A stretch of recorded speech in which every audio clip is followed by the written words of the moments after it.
Great. So we'll go ahead and get started. Please continue to introduce yourself if you're joining.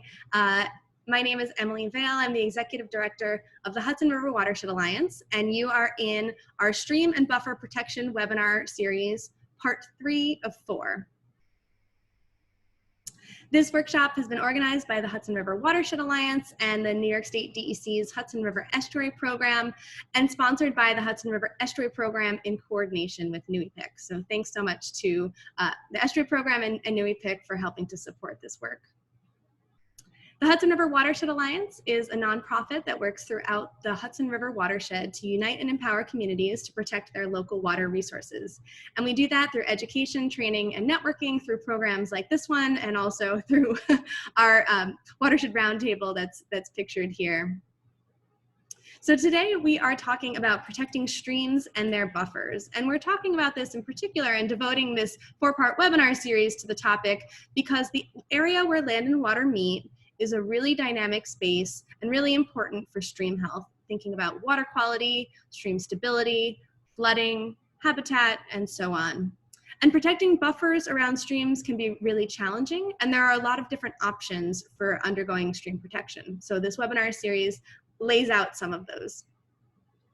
So if you missed some of the earlier presentations, those are available. Recordings of those presentations are available on our YouTube channel and also on our project website. We had a talk from Dr. Peter Groffman on the science of stream buffers. Last week, we heard from New York State DEC on state regulations and resources. And today we're zooming in now to the more local or municipal scale to learn more about stream buffer protection in action, thinking about the roles of local laws and also land trusts in protecting stream buffers.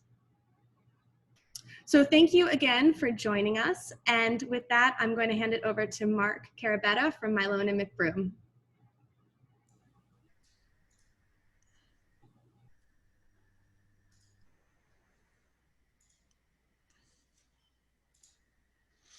All right, thank you everyone, and thanks Emily and the Hudson River Watershed Alliance, and hello everyone. I was watching everyone sign in on the chat there, and it seems like there's a real wide-ranging audience, which is good to see. I was asked to talk about the Wetland and Watercourse Protection Law of the Town of New Paltz, and also my experiences as the Wetland Inspector here in New Paltz, so I'll hit on both those things.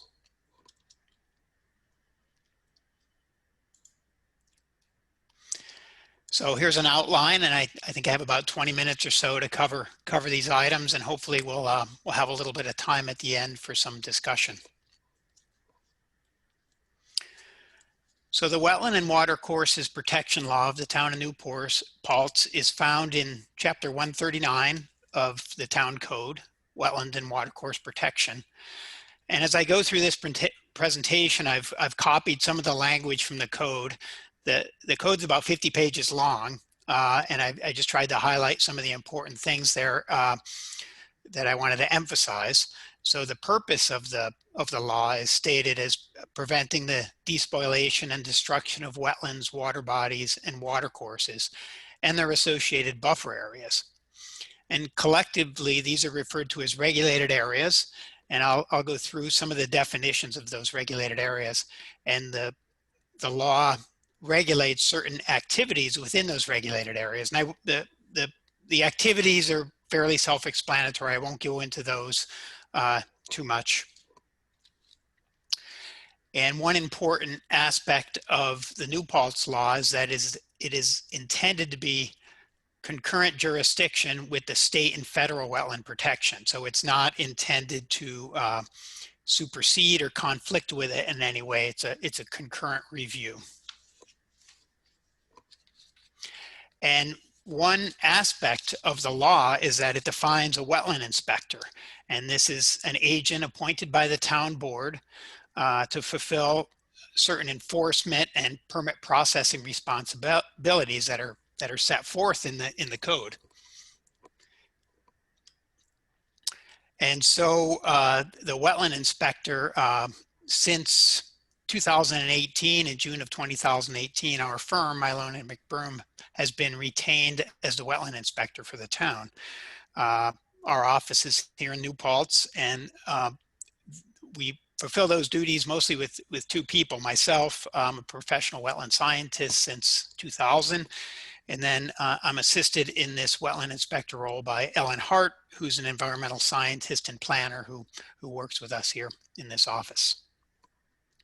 So I've listed here some of the duties of the wetland inspector, assisting the town board and the building inspector with permit application reviews, site visits, occasionally addressing violations, and there have been some during my time here. Most of those stem from either a person not realizing that there's a town wetland code, or not understanding what the regulated features are within those code, or not realizing that they have them on their property. And then conducting inspections, which is kind of what makes this assignment interesting, because it allows me to interact with property owners in town and explain to them and educate them about the law and about wetlands. So the inspections, and the way it's defined here, owners of property in New Paltz who aren't sure if there are regulated features or regulated areas on their property, they could request an inspection from the wetland inspector at no cost to them. It's kind of one freebie. They're allowed to ask that the wetland inspector visit their property one time per lot if it hasn't been inspected in the past. So for example, a landowner who may be wanting to put a shed on the back part of their property, they may have me come out and I may take a look and say, there's wetlands over on this part of your property. There's a 100-foot associated buffer area associated with those wetlands. And if you could keep your shed outside of that buffer area, then you would not be required to obtain a wetland permit from the town. And so that conversation and that process is what makes up these wetland inspections. And it's covered a whole range of topics and discussions in my experience over the last 2 years. So this is a list of the regulated areas that are covered in the law, and I'll go through each of these. I'll try and move through them fairly quickly. So they're intermittent watercourses, perennial watercourses, water bodies, quality vernal pools, and freshwater wetlands. And then each of those regulated areas has an associated buffer area associated with it, and the size of that buffer varies depending on the feature and its size and a few other factors. So I'll cover that as well. And in addition to the wetland code itself, there's also a wetland and watercourses map that's made available by the town. And it's made up of these layers that you see listed here: federal wetlands from the National Wetland Inventory, DEC mapped wetlands, watercourses and ponds, and then the associated buffer areas. And like any map at this scale, once you zoom into an individual property, it's not always accurate at the scale of those properties. And that just means if you look at this map and you look at your property and you see that there's no wetlands on your property, but there's some nearby, once you actually walk that property and look at the features, these boundaries that are shown on this map are general. They might not be exactly accurate to the fine scale, which is why these property visits and inspections are important. So starting with intermittent watercourses, and I know we got into this, Corbin got into this a bit last time about the distinction between perennial and intermittent watercourses. And you referred to them as long linear ecosystems, which I like that definition. And for the purpose of this code, the intermittent watercourse is one that flows on a seasonal basis, not continuously throughout the year. And it flows for at least 3 consecutive months in a 12-month period in most years. And these intermittent watercourses, I have sort of a schematic on the bottom. They have an associated buffer area of 50 feet. So if you're within 50 feet of that intermittent watercourse, you'd be required to go through the regulatory process with the town. And just like it's important to understand what is protected or what is included in this definition, it's also important to understand what is not. So there's another part of the definition here. The definition does not include waterways designed specifically for stormwater conveyance, such as grassy swales and drainage ditches. So this photo on the bottom, that's along Clearwater Road in New Paltz near the playing fields there. And that's a roadside ditch for stormwater, and it probably doesn't flow for 3 months anyways, but it would not be included in this definition of a intermittent watercourse. And then moving on to perennial watercourses, so these flow continuously through the year. The definition is fairly straightforward. And most watercourses, perennial watercourses in the town, have a 100-foot water buffer area associated with them. In the case of the Wallkill River, which of course is a large watercourse that flows right through the center of New Paltz, there's a 200-foot associated buffer area for the Wallkill. And then water bodies are defined, as you see there, a lake or a pond. And there's a size criteria. It must have an area greater than 1/10 of an acre to be regulated. And then the associated buffer area varies depending on the size of that feature. So if it's less than an acre, there's a 50-foot associated buffer area. And if it's greater than an acre, it's 100 feet. And again, what is not included in that definition, detention and detention basins and infiltration basins. So if if as part of, say, a subdivision, you're required to construct on-site stormwater detention, and that site grew up into a cattail area, that would not be included in this definition. And then quality vernal pools is another regulated feature. And this definition is a little more complicated. It's an area, has a minimum size criteria of 100 square feet. And these are defined as seasonally flooded isolated pools, naturally occurring in a confined basin or depression with no permanently flowing outlet. They either dry up during the year or for some other reason do not contain reproducing fish. And in order to qualify as a quality vernal pool, you need to see evidence of breeding by one or more species of obligate vernal pool species. And there are a whole list of them within the code, and I've included 2 examples here, some nice information from the Vernal Pool Association website, and they have a lot more on the characteristics and definition of vernal pools. And these could be a little tricky to identify and verify that they are in fact a quality vernal pool that meets the definition because of their ephemeral nature.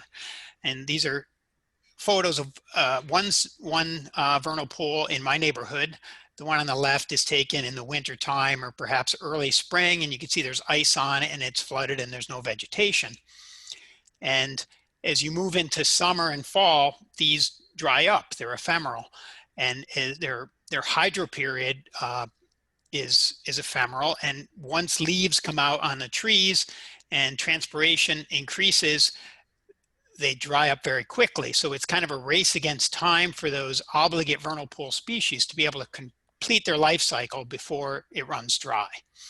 And for that reason, most of the time you need to get out there in the springtime when those vernal pool indicator species are present in order to verify that it is a vernal pool.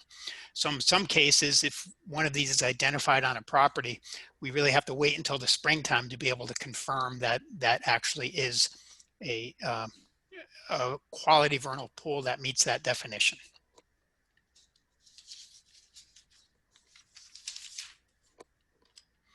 Moving on now to wetlands. Under the definition, this is an area, a regulated area that is comprised of hydric soils and also has a prevalence of vegetation typically adapted to life in saturated soil conditions. And we'll get into those 2 characteristics, hydric soils and vegetation adapted to saturated soil conditions, as we go along. Now, in order to meet the definition, it must have an area of greater than 1/10 of an acre. And similar to the ponds, the water bodies, the associated buffer area varies depending on whether it's greater than an acre or less than an acre. And again, what is not included is detention and infiltration basins.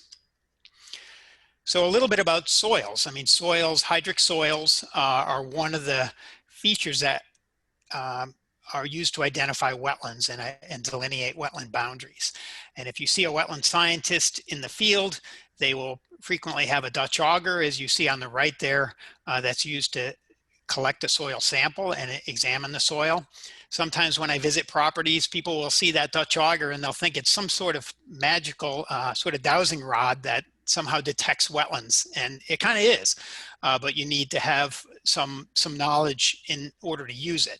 You dig down into the soil, and another tool that the wetland scientist will have is a Munsell soil color book, which I have here on my desk, and that's a page from it in the center photograph, and you use it to characterize the color of the soil.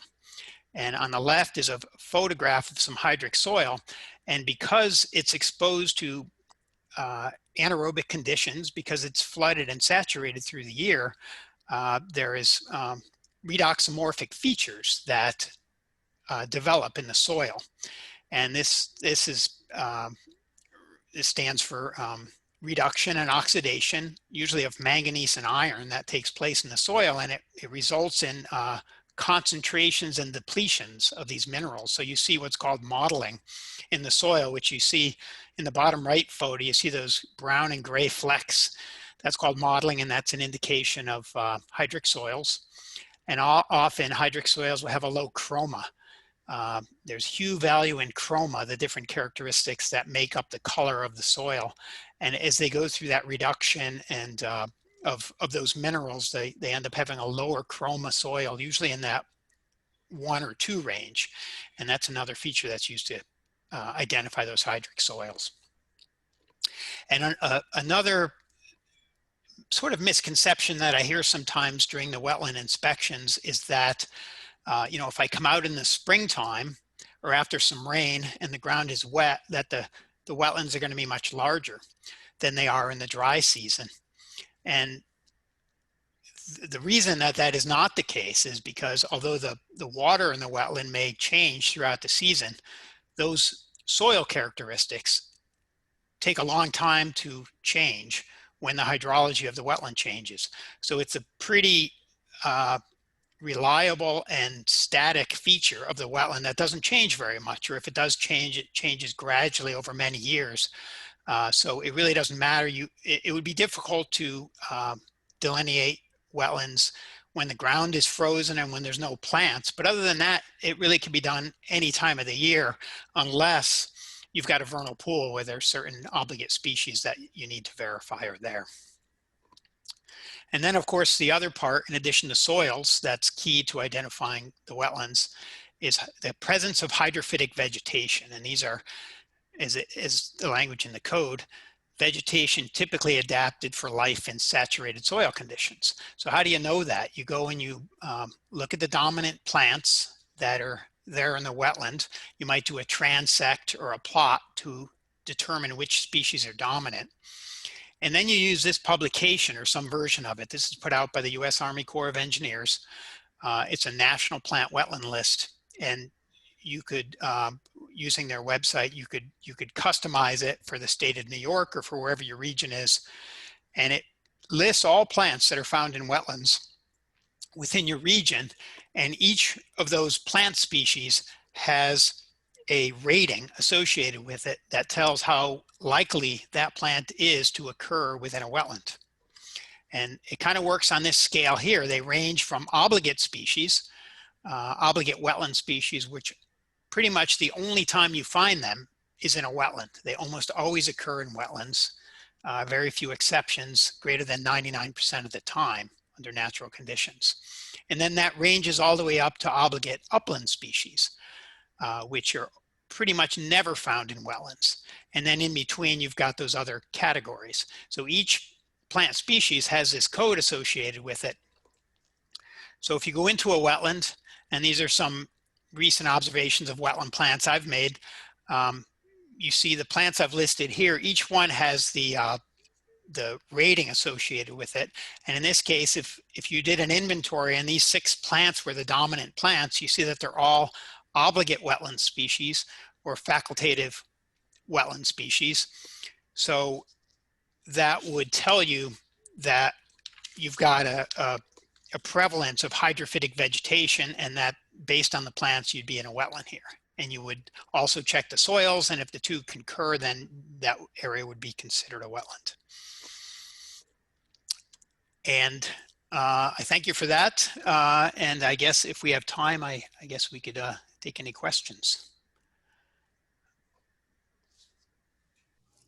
Great. Thank you so much, Mark. We had a very lively conversation in the chat about vernal pools and state and federal regulations around vernal pools while Mark was describing the Town of New Paltz laws. So if there are any questions, I don't see anything in the Q&A box, so I'll give folks a minute to stick any questions in, and otherwise we'll keep going and have some time at the end. Oh, there's one. So we have a question. Are the wetland inspection findings available publicly? No, they're not. I share them with the building inspector, and usually they get shared with the landowner, but no, they're not made public. Great. How did you come up with the different buffer sizes, the 50-foot versus the 100-foot buffer zones? Well, I wasn't involved in the, the passage of the code or the language that went into it itself. So I don't know where those originated. We'd have to talk to someone who's involved in the, it was several years, I know, at least in the making, and before I was involved here in the town. So I don't have an answer for that. Thank you. They're all coming in now, all the questions. So we probably just have time for one more. And then if we have time after Nava's presentation, we'll get back to these. So does, oh my goodness, there's so many good ones here. Okay. If a future property owner isn't aware of the findings, would a second inspection need to be completed and paid for? So you had mentioned the first inspection would be free. Right. Yeah, I believe I haven't had that happen, but I believe if there's already been a free inspection on the property, then the landowner would have to pay for the time for me to go out there and have a look. I believe that's the way it would work. And there's also cases where, the landowner gets the one free inspection, but if someone's actually proceeding with an application and there's a review and maybe they interact with the planning board, then they cover, the landowner covers the costs of that review as well. So it's that one inspection that's free. Great. And then just one more question. Does the town code call for the wetlands map to be updated annually based on field delineations? It does. It does. That's tricky because there's, if you look at that map and the scale that it's at, and the properties are small, but yes, we keep track of any field delineations that I do so that they can be used to update the map. And I should be clear, the property visits don't always include an actual delineation. It really depends. I mean, there's a wide range of conversations that take place. Maybe they just want to know if there are wetlands on their property. If they don't have something specific proposed, then they may not want me to do a delineation. In some cases, if it's a big property, it would take me a long time to do a delineation, in which case I will just sort of generally tell them where the wetland boundaries are, as opposed to doing a formal delineation with a GPS unit. So it really depends on the application. Great. Well, thank you so much, Mark, for your presentation, and hopefully we can get back to some of these good questions. With that, I'd like to hand it over to Nava Tabak from Scenic Hudson for her talk.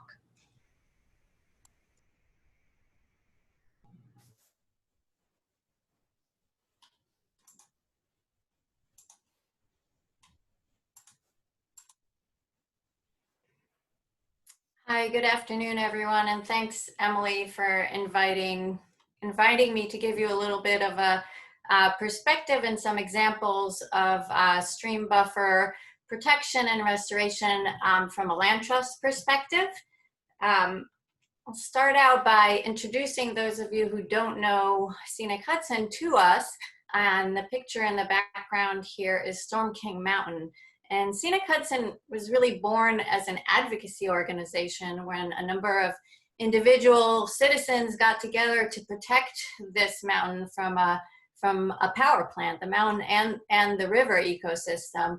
And somewhere along the way after that, Scenic Hudson also became a land trust, capable of actually acquiring and protecting lands.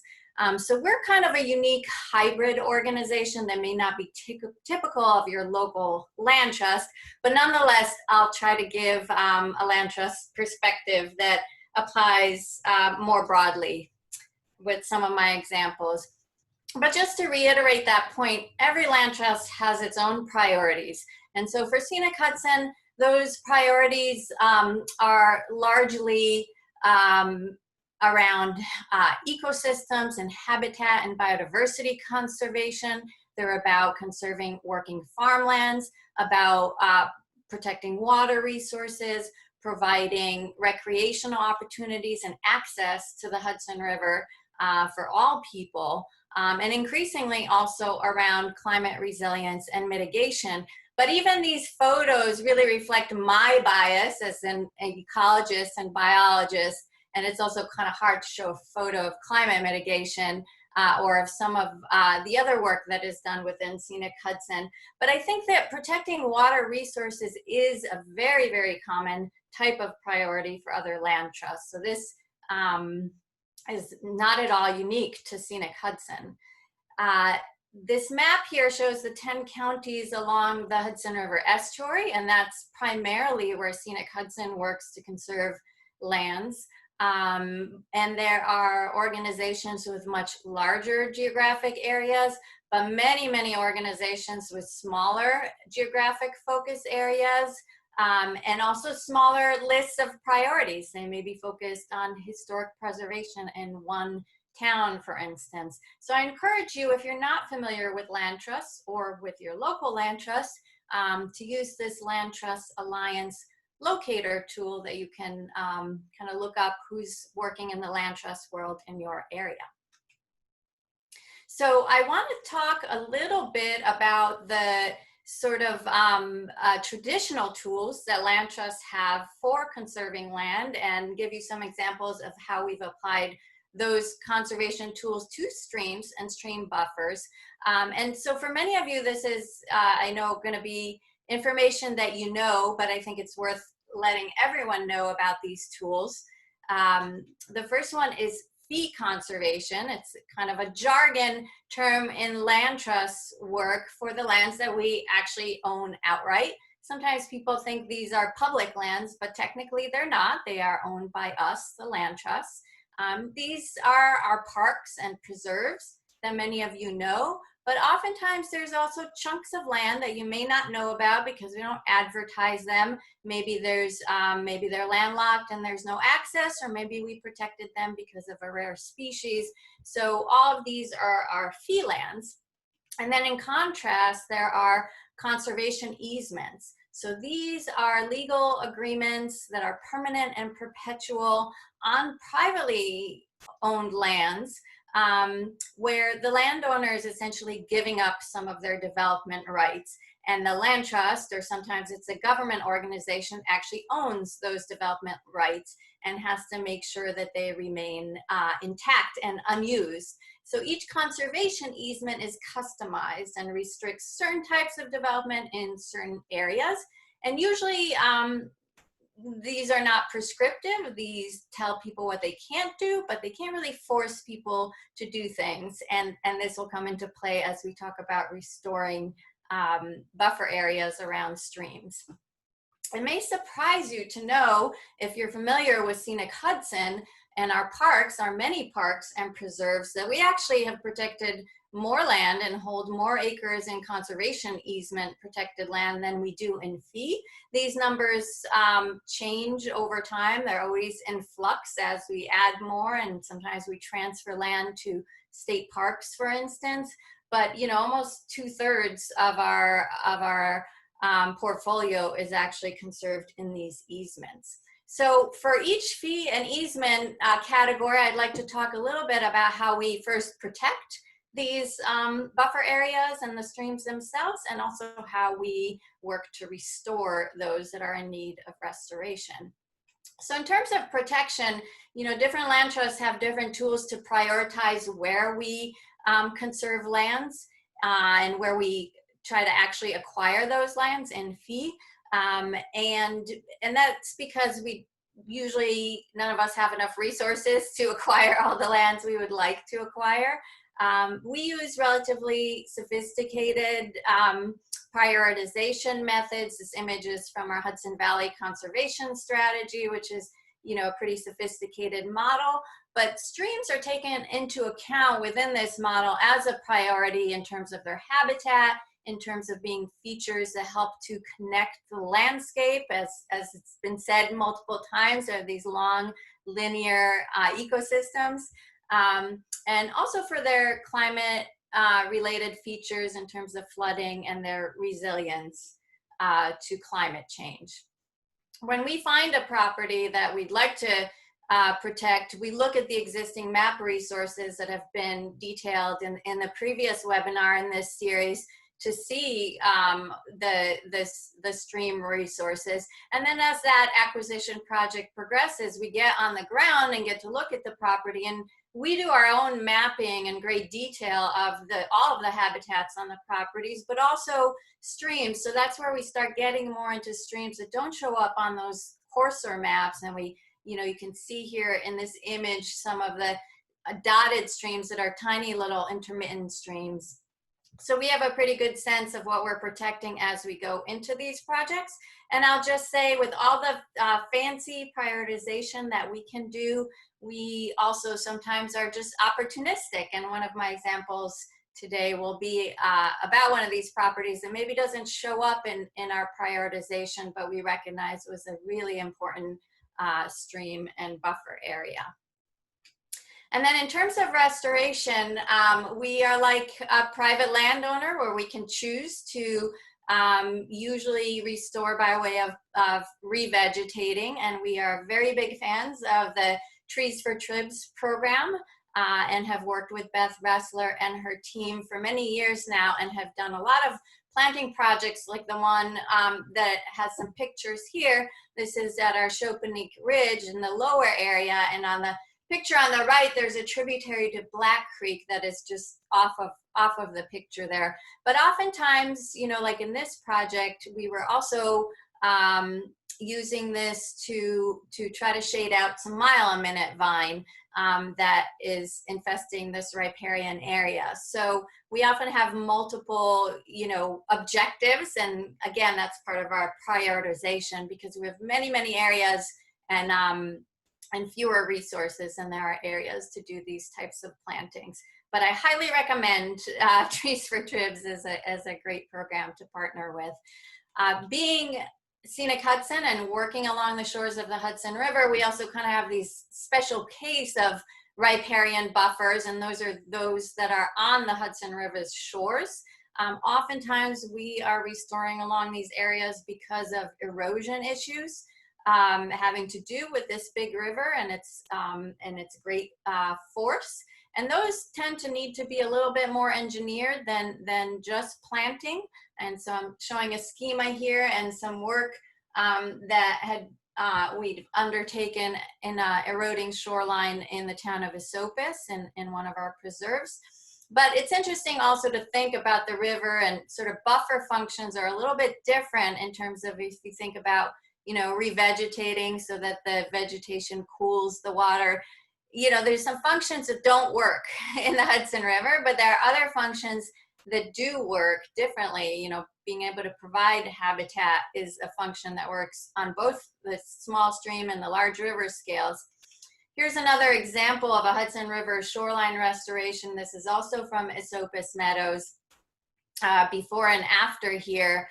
So if people are interested more in specifically in the functions and how shorelines really can be restored along the Hudson River, I recommend the Hudson River Sustainable Shorelines Program for a lot more great information on that.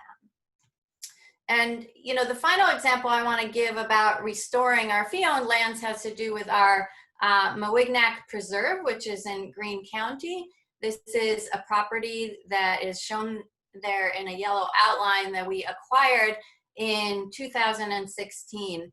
And one of the things that I wanted to mention when I first talked about fee acquisitions is that, you know, owning land is really, you know, when we trace back the history of that, it's often, you know, through a chain of ownership based on some pretty oppressive colonial practices and ignoring treaties with indigenous peoples. And so we acknowledge that privilege that we have to now be the owners of the land, and we try to understand its history. So this property is named Mawignack, which is a Native American word meaning the place where two rivers meet. And this was part of the homelands of the Stockbridge-Munsee Mohegan Nation. Europeans settled that land and farmed it for about 300 years before we became the owners of it. And this other image just shows you a little bit better where those two rivers meet, the Catskill and Catskill Creek. So this creek is lovely and beautiful. This is the Catskill piece of it when it's not flooding. But when there's a major storm, it does flood its banks and is a very forceful river. And so our priorities after acquiring this property for restoration really focused on two things: on restoring the floodplain that was associated with this stream, and also on restoring the floodplain habitat, which used to be floodplain forest. So looking at the floodplain piece of it, you know, floodplains offer great benefits, especially vegetated floodplains, to human beings in terms of attenuating floods and capturing silt. And you can see that this property is in, you know, it made up in large part of the 100-year floodplain and parts of the 500-year floodplain. And from the habitat perspective, the Natural Heritage Program had identified these green areas as being, you know, excellent or very good viability of floodplain forests, which are really becoming a rare habitat type in the state because these areas are usually fertile farmland. And so having these areas where floodplain forest is intact and possibly even some old growth trees in there, we wanted to kind of fill in the gap that you see there, where exotic invasive species have come in, and the Heritage Program data even referred to this 40-acre meadow area as being recoverable. So we thought, well, how do we recover it, and what are we recovering it from? So the most dominant plant in that meadow is mugwort, which is an introduced species. It's native to Europe and Asia, and it's very difficult to control. And there are some other species as well. So, and that, you know, almost fills that little blue area in the map. So we were thinking, well, how do we begin to restore such a big area, and how do you get it back to this kind of majestic floodplain forest? So we may not ever get it back to that, but we're going to take some baby steps to try to help it along, to at least become a forest again. And hopefully it will, over a long period of time, become a majestic native floodplain forest. But we started this work with our partners, the Green Land Trust, which actually manages this preserve with us. And we started by preparing this little red area, which is about an acre, by repeatedly mowing the mugwort to weaken it. The next phase is to do a big tree planting, and here we partnered with the Hudson Valley SEA Corps. They came in force with many of their early career environmental volunteers to do a huge tree planting. We secured some outside funding for the trees and other materials, and planted within that acre area about 150 trees and shrubs. the SCA volunteers also constructed this high and sturdy fence around those plantings. In our area, you really have to protect your plantings from deer and other animal browse. You know, we often use tree tubes, but in this case, it was a big enough planting that we invested in fencing. And, you know, going forward, this is a before and after from this work that we accomplished last year. But going forward, you know, I can report that we have really great survivorship of the plants that we've planted. We will continue. So we did the planting. We also seeded in the areas between the trees with native seeds. And basically we have to repeat in order for this to hopefully work. We have to keep maintaining the mowing between the trees until the native species can get a hold and possibly continue seeding them. Once that happens, we hope to sort of reuse that fence to, you know, take on another section of restoration. So it's going to be baby steps. I'm really excited to report that in just a couple of days, we'll be planting somewhere between 30 and 40 elm trees that have been bred to be resistant to Dutch elm disease. And this was done by the Nature Conservancy. So they're delivering these trees to us, and we'll be planting them within that fenced area. And the Nature Conservancy will be kind of monitoring their progress. So that's our, you know, an example of a really big undertaking for us on one of our preserves. But I want to turn my attention to those easement lands for the remainder of the time. And as you recall, they're, you know, privately owned. So in terms of protecting stream buffers from the outset, when we're negotiating with a private landowner on a new conservation easement, you know, we define different areas within the conservation easement. And these areas, you know, some of these names are pretty standard across land trusts, but some are more unique to certain land trusts. But, you know, areas where more buildings are allowed, or certain, you know, farm buildings or other infrastructure that supports farming, resource stewardship areas. Sometimes there's public access areas, you know, if there's a trail that we want to be able to cross the private property. But the most relevant really to stream and buffer protection are these resource protection areas that you see here in hatched blue. And they can be applied to other types of resources, but they're often applied to wetlands and streams and buffers. And this image is of a stream that has a buffer around it on an easement that is mostly farmland, but you can see that we've protected the forest around the stream to keep it from being farmed. So, you know, as we're designing these easements, you know, the question came up when Peter Groffman was speaking. Or I think maybe he brought it up, you know, how wide do these need to be? And we often use a set distance around a stream, which you can see in the sort of the green outlines in this example here.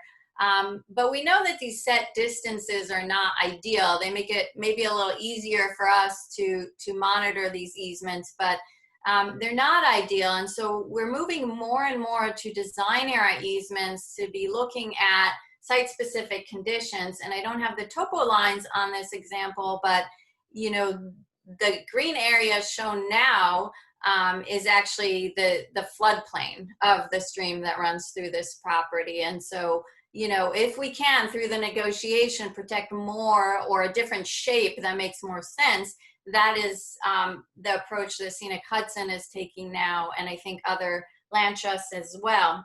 I should mention this example that I just showed where it changes from this to this, in this case was actually an existing easement that we amended. But amending easements is very difficult, and you know, you can't even do it sometimes. In this particular case, we were amending the easement for other reasons, and we took the opportunity to improve the stream buffer that was protected. But ideally, you protect the best stream buffer you can from the outset, and then don't have to change it. And then moving on to restoring stream buffers on easements. Again, these are privately held lands, so either the landowner has to ask us for help or we have to convince the landowner that we want to do something. Because remember, I said these easements are not prescriptive. We don't tell people that you must restore or you must manage the property one way or another. The easements typically just restrict certain activities. So here's an example from a property in Marlborough, where the owner was experiencing some erosion on the stream that goes through their property, and because we're the easement holder and they knew that we had some knowledge, they asked us for advice, and so we helped to design a shore stabilization and stream planting, and we're able to, you know, connect with the Trees for Tribs program and bring out a bunch of volunteers and help them to begin restoring this stream buffer. So we love it when an easement landowner invites us to do something like this, but that doesn't happen that often. And if you think back to this pie chart, of those many thousands of acres of easements, many of those, almost 3/4 of the ones that we hold, are actually on farms. And farms are kind of a special case. If you look at streams on farms, they can look like this, or perhaps like this, with a little bit of a green sort of buffer, vegetated buffer around them.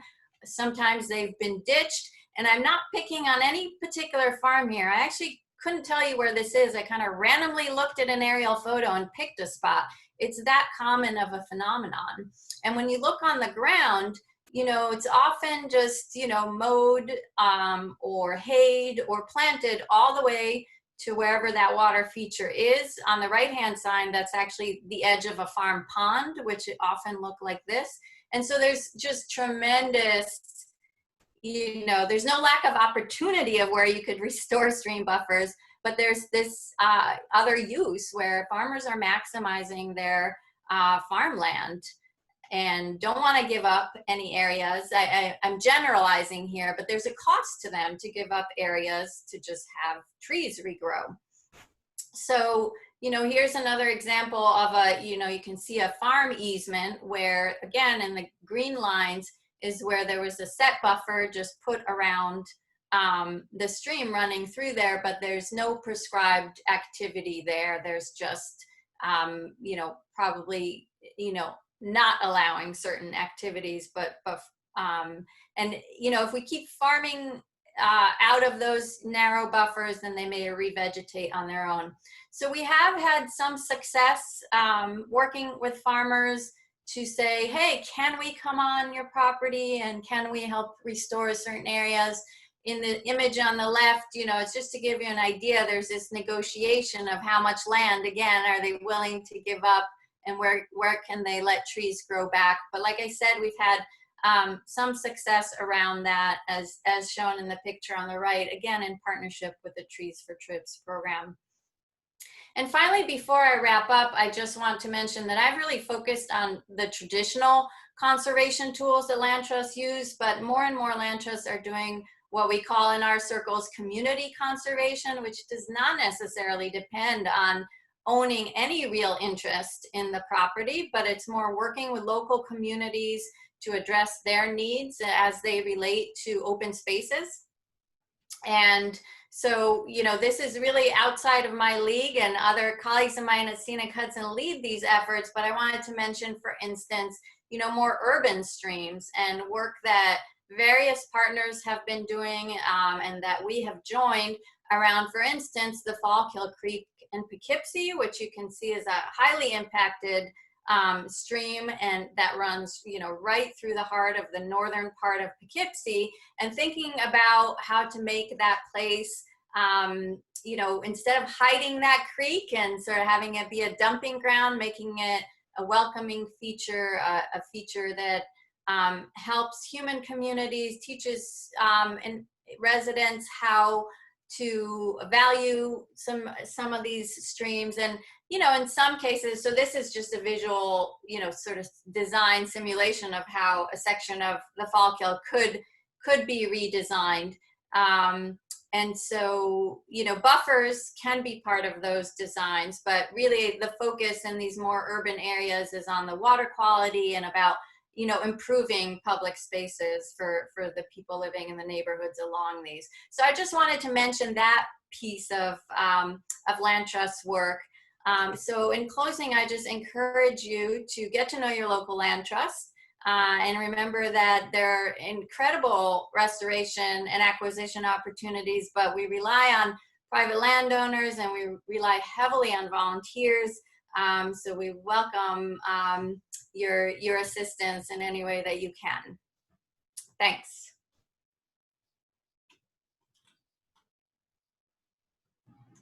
Great. Thank you so much, Nava. You took us from the farm to the city and everywhere in between. So thanks for covering so much ground in such a short time. So we had a good question come in over the Q&A, and I'd like to invite Mark to come back because it's actually for both of you. If you're still with us, Mark. Great. I'm here. Okay, perfect. So we've got a question about the landowners that you work with, the private landowners you work with, whether it's through as the wetland inspector or through these conservation easements, and how many people are generally supportive of conservation needs of wetlands and streams? Are people familiar with this? Are they open to learning? What's been your experience working with private landowners? Want to go first, Nava? Sure. So, it runs the gamut.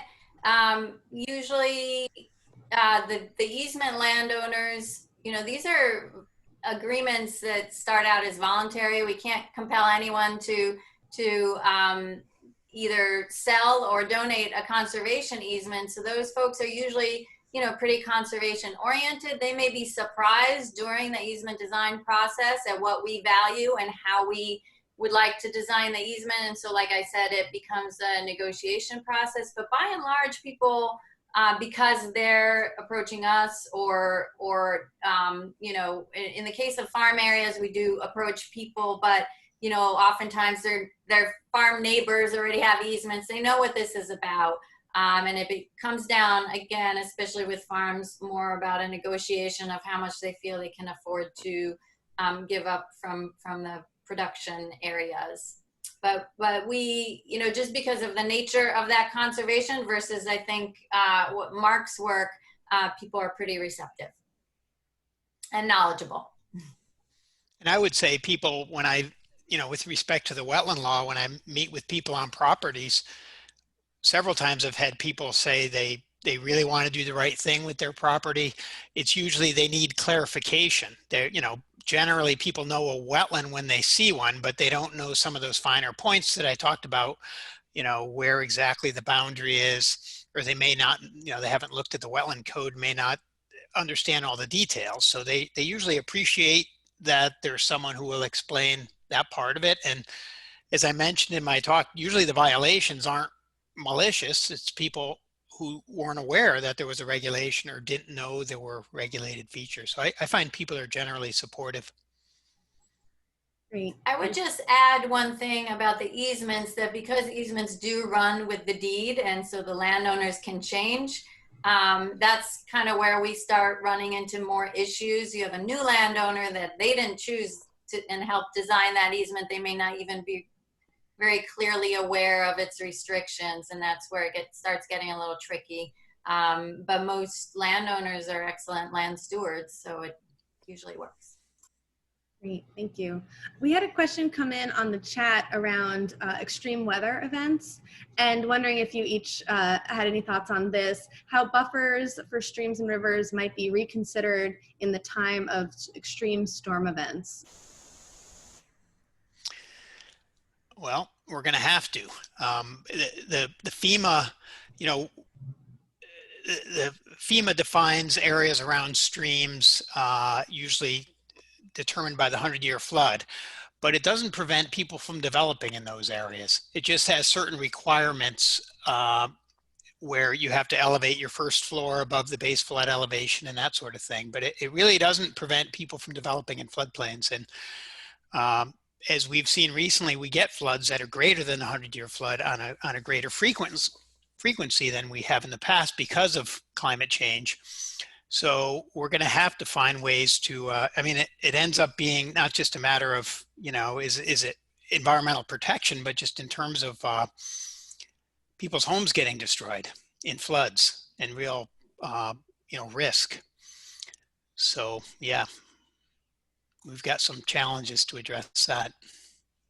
And I would add that for us on our fee-owned lands, we, you know, really just don't, we design very intentionally now for flood adapted uses in areas that flood. I think where we can strengthen is those stream buffers, those resource protection areas on easements. They do restrict development in those, but it's their size, right? And so again, like I said, we're not bound to using, you know, the DEC's regulation of, you know, of buffer size. We can, you know, as long as we can negotiate it with the landowner, we can make that buffer what we want. So we really do think ahead and look at beyond those FEMA floodplains in terms of easements. The problem is, like I said, once an easement is set, it's very hard to change it, and things are changing. So many of our old easements may not provide adequate buffer protection for flood events. Great, thank you. And I'm going to try to combine a couple questions as one last mega question here. So Nava, during your talk, there was a question about what you meant by local connectivity, and I think it was on one of your first slides. And then there were a couple questions that came in both of your presentations around culverts, if that's one aspect of connectivity, is these long linear ecosystems that are crossed by roads through culverts. If New Paltz has any regulation around culverts, whether they're new or how they're kind of considered as you're doing these wetland inspections. And then Nava, the question was around connectivity and what that means. And then that'll be our last question. So, you know, we could do a whole talk about habitat connectivity, but we live in a relatively fragmented landscape compared to other parts of the country where there's a lot of development sort of breaking up the contiguous natural landscape. And so streams, again, because by nature they are long and linear, they connect these fragments oftentimes. And local connectivity is actually a term that comes out of some of the Nature Conservancy's work looking at landscape connectivity. And so you know, if you're interested in digging more into that, there's, you know, concepts of landscape permeability and local connectivity and regional flows. So that's where that terminology that you saw, we use the Nature Conservancy's data on climate resilience and connectivity in that model that I use. And just before I turn it over to Mark, I want to mention that we do also do culvert restorations, especially on our fee-owned properties, but we've also advised easement landowners on how to upgrade their culverts, oftentimes with the assistance of the estuary program. Great. And I have not, in my role as the wetlands inspector over the last 2 years, have not had an application that dealt with a culvert replacement. But we do a lot of, you know, that responsibility aside, we do lots of culvert design and permitting for culverts out of this office, and they are subject to the DEC guidelines for stream crossings. As part of the permit review, if you can't meet those guidelines, you usually have to, you know, provide some rationale why not, and they include you know, spanning more than the bank full width of the channel, and there's a geomorphic component to the design. Usually there's a requirement to have a natural substrate through the bottom of the culvert and a low flow channel, so you're not spreading the flow out very shallow where fish wouldn't be able to pass. There's a whole aquatic organism passage component and other criteria as well. So it hasn't come up in New Paltz, but that is a requirement under the DEC guidelines. Great. And certainly the flow of a stream through a culvert impacts its connection to its riparian area and some of the buffering potentials and flood risks as well. So thank you to Nava and Mark for your wonderful presentations today. And thanks to you all for joining us. This is part 3 of 4 of our stream and buffer protection series. Please join us next week. We'll hear from Emily Svensson on local land use options for protecting streams and their buffers. So thanks so much and have a great afternoon. Thanks, everyone.